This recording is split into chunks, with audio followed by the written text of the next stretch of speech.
Hey everyone, it is Tuesday, and I decided I'm not going to do Q&As on Mondays because we already have a video on Mondays, and that's just a lot of managing YouTube and answering those questions, which I'm trying to stop doing as much and do this instead. Ta-da! So that's why you didn't see me yesterday, although you did see me yesterday. And I hope you all liked the dissociation video, and if you haven't checked it out, hop on right now and watch it. Anyway, before I get started with Q&As, because I have quite a few questions that I know people have been waiting a long time for, I wanted to let you all know that there's a shop open on my website. And this is something that I've been thinking about doing for a while, but to be honest, it's really hard to pick a vendor that you like because I don't keep all of the clothing in my house and ship it out to you because I don't know where I'd find the time for that. So what I did is I went online, and there are places that will do it for me. So let me know what you think about it, and I'm looking into finding one that operates through the UK because I know that shipping is kind of expensive, and it's just kind of, just something that we're trying out. So if there's an item that you'd really like to see on there that's not on there, you can tweet it to me or you can leave it in the messages and let me know, and I can see what I can do because sometimes they'll have different items that will come available that I can put our logo onto and I can put it out there, but sometimes I can't, so know that I'll do my best, but I might not be able to make, every item that you'd want available. And I'm hoping I can find somebody who will make journals and post-it notes, and we can put the little tree on it, but that hasn't happened yet. So anyway, just wanted to let you all know that it's there, and let me know what you think of it. And I would love it if when you get your item, you tweet me a picture, you post the picture on my website, so we can all see what they look like, and that the pieces have been all around the world. So let me know. And now, drum roll, Q&A. So there are a couple questions, and this person has been waiting and waiting and waiting, so thanks for waiting, Sarah.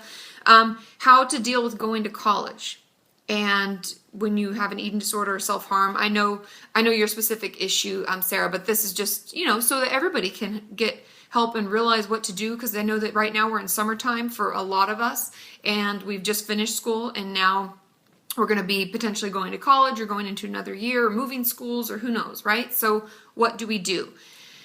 And my best plan, and this is what I actually do with my clients in my office, is I set up a very detailed plan. We need to, and I even made my notes here. This is what I'm looking down at. We create a plan together. So how are we going to find out a therapist in that area for you if you can't still see me? Or how am I going to work around your schedule and you work around my schedule so that we can still have our meetings every week? Do they have groups at school? Do you have a friend that's going with you to school who can be like a helper and a supporter of you? Things like that. So that's how we initially start the plan. So start thinking about how we're going to continue your treatment while you may not be in the same area, okay? Then we're going to put together a team slowly. So we'll, if it's a referral basis, I'll look for a dietitian in your area, a therapist in your area, make calls, set up appointments for when you get there. And I would encourage you, no matter if you're going far away or not, call the counseling center at your school, find out what their benefits are, and utilize them.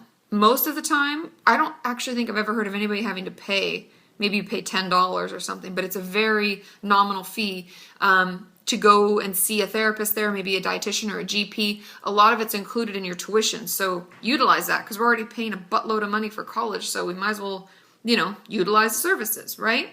And I think this even applies in a situation where we might be living at home still and going to school and coming back and forth. I think the most important thing is having a plan. Work with your team. Set up what you're going to do while you're there, how you're going to stay on track, and make a crisis plan. If I am falling, I feel like I'm falling out of touch and I'm not doing what I'm supposed to do, then I need to call this person, or I need to set up an extra appointment with my therapist, or I need to spend an extra 30 minutes each day on myself, taking self-care time because I think I'm getting too stressed, that I'm not focusing my time on myself. So I know that's a lot and I'm cramming it into a couple minutes, but take it one step at a time because it's something that we need to take our time and prepare for, because in the moment we aren't going to have time for that. So that's why creating the plan for when you go, creating a safety plan for when you feel like you're kind of struggling, what will you do then? Making sure you have your team support and you have a plan in place, and we will transition nicely. And obviously, reach out to the people online in our community because we've all been there, or we're all going through it with you, and we can, show you some love and support when you need it most. Okay, so I hope that helps. I have a few more questions. The next question is something that I've actually answered in a video before, but I know that for many of you, you're newer viewers, and I have like 100 and some videos, and so sometimes we don't go back through them all, right?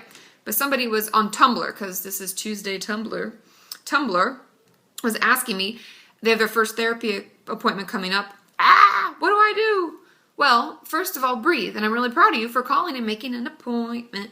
And I guess the two things to remember. The first session is mainly a get to know you. So make sure you like them.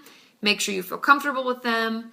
And just know that it's just basic information. Your history, school, family, friends, and what brought you in. You don't have to dump all your information. You can breathe. You can say, my name is Kati Morton, and I run a vlog. You just talk about yourself a little bit, right? And I'm coming to see you because I've just been stressed lately, and things have been feeling overwhelming. And depending on your comfort level and whether you like them or not, you can make another appointment, or you can say, I'd like to think about it, and I'll get back to you. We don't have to see them. I know many of you have told you this over and over. You don't have to see someone just because you made one appointment. You're trying to get to know one another, and it's okay to say, I'm not going to make another appointment, okay? As a therapist, I can tell you, it's okay. I don't get offended. I would assume that no other therapist would get offended because the therapeutic relationship is so important to success. So why would we see you if we didn't think it'd be successful? That wouldn't be helpful. Okay, so how much am I doing on time? Okay, I'm cruising. And next question. What if I go into therapy and I forget everything that I want to talk about? These are all from Tumblr, by the way, and I haven't said people's names because most of my Tumblr questions are like, please answer privately, or they're anonymous, and if they were anonymous, I'd read them out, but these are all, please answer privately. What if I forget everything that I wanted to say when I get into therapy? This happens a lot because usually we can be stressed getting there. For me, we could be in traffic or things are happening or we're getting there, and then we get there and we're like, and then we get in there and we're nervous. I have my clients a lot of times write down some things they want to bring up each week and just bring that piece of paper in. It doesn't have to be a journal entry. It can be a journal entry if that's helpful for you. If you do journal, then that can help you remember where you're at and what you wanted to talk about. But bullet points work, and those are easy to write down. And then if you just bring them in and go through them, then you don't forget, right? So that's something I do the night before. Make some bullet points, because the day of stuff we usually do remember. It's more the things that come up during the week because we see our therapist like once a week or twice a week and we can forget. Okay? So that's something that helps. And then the other question was, what if we struggle to bring it up? And this can, depending on your therapist, there are a couple of options. Some therapists will let you email them. They won't respond, but they'll let you email them and they can bring it up in session, which I have a lot of clients that do that, and that really helps them. Or you can bring in your journal and give it to them to read a certain entry. Or, like I said, bringing in notes, you can tear off your sheet of paper and bring that in. Those are probably the easiest because we get nervous, and once we're anxious, we won't talk about it. It's really hard, right? So that's that question.